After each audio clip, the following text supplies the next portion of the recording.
How does the determinant of a product relate to the product of the determinant? Let's recall what a determinant measures. Let's lay the absolute value of the determinant of some n by n matrix A.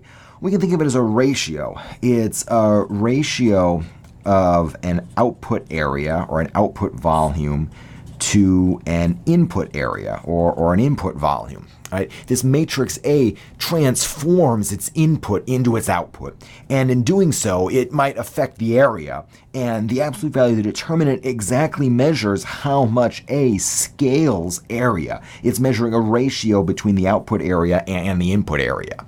Now, what happens when you multiply the matrices? Well, matrices are really ways of representing linear transformations.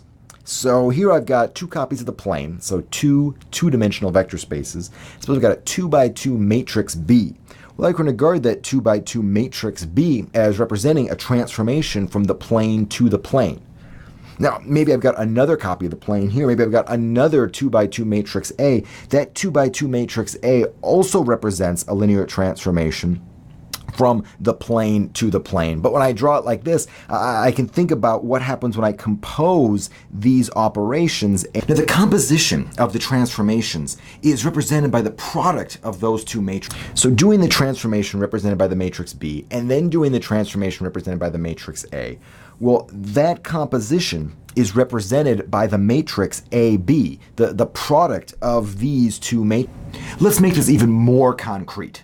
Well, let's suppose that B is the matrix 2, 0, 0, 1, and let's suppose that A is the matrix 2, 1, 1, 2. Then what is their product? It's 4, 1, 2, 2. But the point isn't to review how matrix multiplication works. Let's think about how the determinant gets into this story. Let's think about how the areas are transformed. So let's begin by placing just a unit square here in the input to the matrix 2, 0, 0, 1. And when I apply that matrix to the unit square, well, the result is to stretch it in the x direction by a factor of 2, so I get out a rectangle. In this case, this nice unit square is stretched into this rectangle, and in general, this transformation doubles the area. So if the input area in this case is 1, the output area turns out to be 2. Now think about this case, the matrix 2, 1, 1, 2. We thought about this a little bit before. If I start with this figure, the result is this much larger parallelogram. And in this case, the relationship between the output area and the input area for this matrix, well, it triples area. So here, the area of this figure is 2. The area of this figure is 6. Okay, great. Now let's think about the composition. So that composition is the composition of two transformations. It's a transformation that doubles area and a transformation that triples area. And I want to know, how does this composition affect the area? Now, this composition is represented by a matrix, which is the product of these two matrices. And the determinant of this matrix is 2. It doubles the area. And the determinant of this matrix is 3. It triples area. And the composition then, well, it scales area by a factor of 6. Because if you start with some parallelogram, in this case a unit square, and you double its area and then triple its area, well, the result has an area of 6 times as much.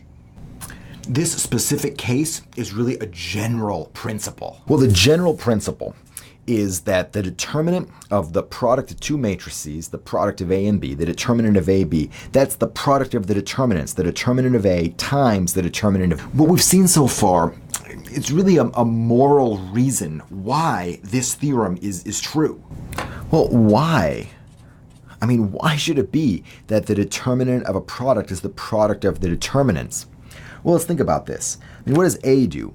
The matrix A, right, it scales by, well, a factor of the determinant of A. I'm not being very careful with the absolute value bars here, right? But what does A do? It scales its input by a factor of its determinant. That's what the determinant, geometrically is supposed to mean. And B, the matrix B, well, it scales its input by a factor of the determinant of B. Now, what about the composition?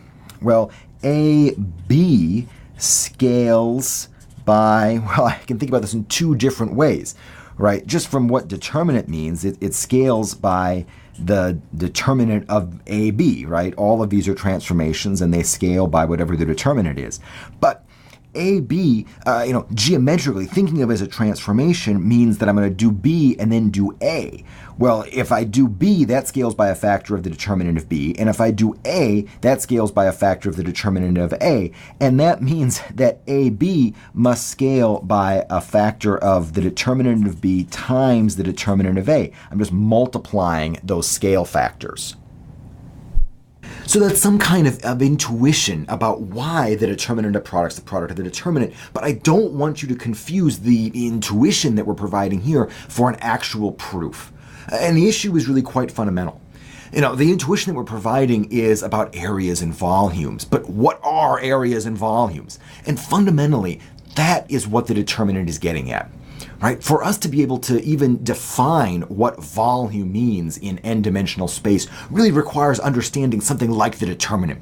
So to give an airtight proof of the fact that the determinant of the product of the determinants, that's really going to require digging much deeper into the notion of determinants.